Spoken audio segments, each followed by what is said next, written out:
Hi guys, hello, good afternoon. My name is Rahul Kumar. Welcome to Lux Seated on YouTube channel. आज मैं आपको CDP का chapter 5 जिसका नाम है पियाजे का सिद्धांत, इसके बारे में मैं बताने जा रहा हूँ। और ये जो टॉपिक है ये बहुत ज़्यादा इंपॉर्टेंट है और इस टॉपिक से 2 से 3 नंबर आते ही आते हैं। तो स्टार्ट करते हैं वीडियो को देर ना करते हुए। तो ये जो नाम आप देख रहे हैं शख्स पियाजे, इनका जो पूरा नाम है वो है जीन पियाजे। और इनका जीन पियाजे जी का जो जन्म हुआ था 9 अगस्त 1886 ईस्वी को इनका जन्म हुआ था। एक स्विट्जरलैंड में एक न्यूचैटल एक जगह का नाम है, वहाँ पे इनका जन्म हुआ था। और इनकी जो शिक्षा है वो यूनिवर्सिटी ऑफ न्यूचैटल में हुआ था। और इनकी पत्नी का नाम वैलेंटाइन चैटन था। और इनके कुछ बच्चे थे जिनका मैंने नाम लिखा है, जैकलिन पियाजे, लूसियन पियाजे एंड लॉरेंट पियाजे। तो अब चूंकि ऑनलाइन एग्जाम ले रहा है तो अब कभी हो सकता है ऐसा कि जीन पियाजे जी का फोटो डालकर ही आपसे पूछा कि इनमें से बताएं कि ये कौन से मनोवैज्ञानिक। तो प्लीज आप लोगों को मैं यहाँ पे फोटो तो नहीं दिखा रहा हूँ, लेकिन आप इन नाम से आप एक बार इनको अच्छे से पहचान लेंगे। जो अगर एग्जाम में अगर पिक के द्वारा अगर आपको पहचान करने के लिए किया जाए तो आप उसे आसानी से टिक आउट कर सकें। और इनकी जो मृत्यु हुई थी वो 16 सितंबर 1980 ईस्वी को हुई थी, जनेवा स्विट्जरलैंड में।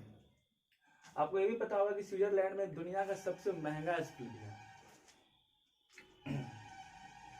तो चलिए और इनके बारे में आगे जानते हैं कि पियाजे जो थे एक कुछ ऐसी अवस्थाएं दी जो काफी ज्यादा इंपॉर्टेंट है।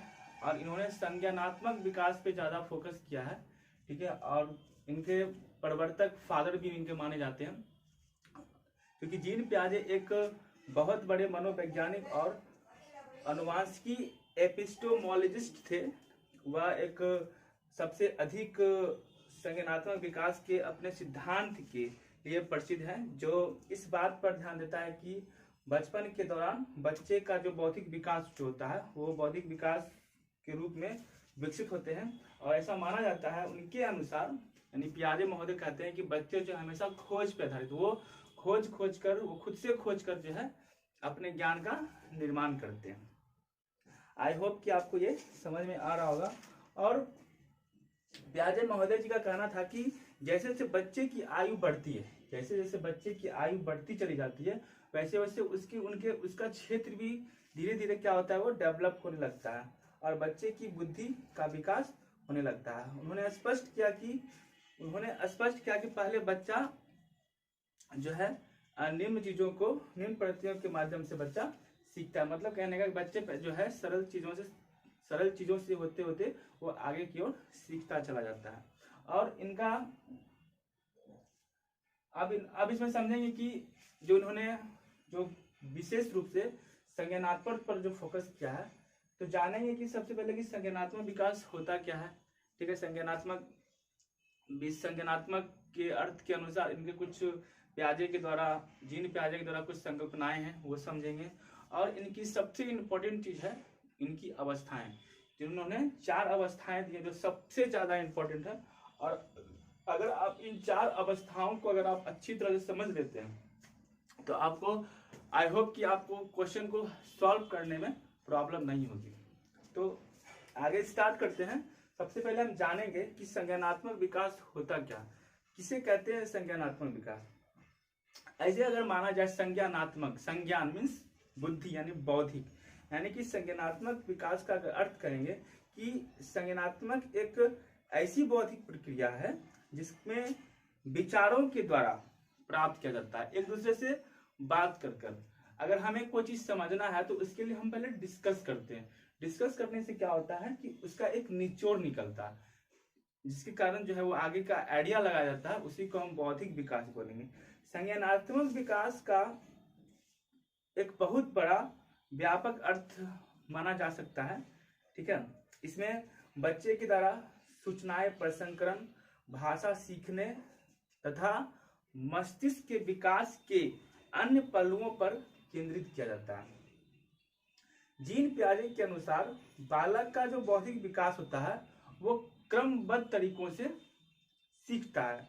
तो जैसे कि बच्चा को भूख लगता है तो वो क्या करता है, रोने लगता है, अर्थात वह अपने भावात्मक पहलुओं को विभिन्न क्रियाओं के जरिए व्यक्त करता है, और वह अपने आंख, कान, नाक, जीभ, हाथ इत्यादि के माध्यमों से वो अपने फीलिंग्स को प्रकट करता है, जिससे उससे संज्ञानात्मक विकास का वृद्धि होने लगता है। तो आगे हम जानेंगे कि पियाजे के संज्ञानात्मक विकास के कुछ सिद्धांत है, कुछ उनकी संकल्पनाएं हैं, वो पहले जानेंगे, उसके बाद हम उनकी अवस्थाओं के बारे में जानेंगे। तो आगे बढ़ते हैं। जीन पियाजे के संज्ञानात्मक विकास से कुछ संबंधित संकल्पनाएं हैं जो मैंने इस प्रकार परिभाषाओं के माध्यम से लिखा है, जो आप लोगों को समझने में काफी ज्यादा आसानी होगी। तो पियाजे महोदय जी ने कुछ जो संकल्पनाएं जो दी हैं, जैसे कि पहला है मेरा अनुकूलन। तो अनुकूलन के बारे में पियाजे महोदय ने क्या कहा? पियाजे महोदय का कहना है कि बालकों में वातावरण के साथ समायोजन करने की जन्मजात प्रवृत्ति होती है, जिसे अनुकूलन कहते हैं। मीन्स कहने का ये कि बच्चा जब जिस वातावरण में जन्म लेता है वह उस तरह से वह समाहित हो जाता है, उस वातावरण के अनुकूल हो जाता है। ठीक है। अब अगला पॉइंट है आत्मसातकरण। अब पियाजे महोदय ने आत्मसातकरण के बारे में क्या कहा है? तो जब बच्चा अपने पूर्व ज्ञान का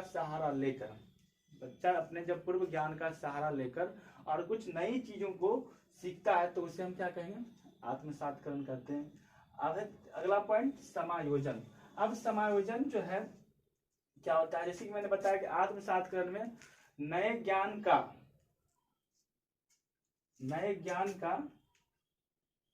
ज्ञान को सीखता है, जिसके लिए वह नई पूर्व ज्ञान का सहारा लेता है। लेकिन समायोजन में क्या होता है? उसे पूर्व ज्ञान की आवश्यकता नहीं होती है। ठीक है। वह क्या करता है? नए ज्ञान के लिए अपने व्यवहारों में परिवर्तन करता है, वो अपने में चेंज करता है कुछ, और उस चीज में वो समायोजन कर लेता है। तो इसमें पूर्व ज्ञान की आवश्यकता नहीं होती है, बल्कि बच्चा नए ज्ञान के लिए अपने व्यवहार में परिवर्तन कर लेता है। ठीक है, जिसे समायोजन करेंगे। और कुछ संकल्पनाएं पियाजे महोदय ने दी हैं, जैसे कि स्कीमा हो गया, स्कीम हो गया। ठीक है, मैं भी ये चीज भी लिखा देता हूँ। पॉइंट स्कीम्स है, मैंने कुछ परिभाषा लिखा है स्कीम का। व्यवहारों का संगठित पैटर्न जिसे आसानी से दोहराया जा सके उसे स्कीम कहलाता है। जैसे कुछ उदाहरण है, जैसे स्कूल के लिए तैयार होना, नाश्ता करना, स्कूल पैक करना, मतलब कुछ ऐसा काम जो मुझे प्रत्येक दिन दोहराना पड़ता है। तो दोहराने वाला जो काम होता है वो मेरा क्या कहलाता है? स्कीम्स कहलाता है। अब बच्चा स्कूल रोज जाएगा ही, तो उसे रोज बैग पैक करना ही है, रोज सुबह नाश्ता करना ही है, रोज स्कूल के लिए पैक करना ही है बैग को, उसके बाद मुझे स्कूल के लिए प्रत्येक दिन तैयार होना है। तो कुछ ऐसे काम जो मुझे रोज करना है, तो मेरा क्या कहला है? स्कीम्स कहला है। अब है स्कीमा। स्कीमा का क्या मतलब होता है? स्कीमा का तात्पर्य ऐसी मानसिक संरचनाओं से है जिसका सामान्यीकरण किया जा सके। अब मैं एक एग्जांपल देता हूं कि जैसे मैंने एग्जांपल दिया कि मैं बाल झाड़ रहा हूं। ठीक है। अब उसी चीज किसी ने देखा, तो उसने क्या किया? मेरे को देखकर उसने उस चीज को अनुकरण कर लिया। ठीक है, ये मेरा सामान्यीकरण कहलाता है। अब कोई मोजा पहन रहा है, ठीक है, अब उसको कोई देख रहा है कि मोजा कैसे पहन रहा है, तो उसको देखने के साथ साथ उसने क्या किया? अगले बच्चे ने क्या किया कि उसे देखकर वो खुद अपने पैरों में उस मोजे को पहनने लगा। तो इसका जो मानसिक में जो वो चीज अपने दिमाग में जो बैठ जाता है कि अगला ये ऐसे किया और मैं उस तरह से फिर मैं भी करूं। ठीक है, एक तरह से कह सकते हैं अनुकरण करना। तो यही संरचना जो कहलाएगा, ये मेरा क्या कहलाएगा? स्कीमा कहलाएगा। आई होप कि आपको समझ में आ गया होगा। अब आगे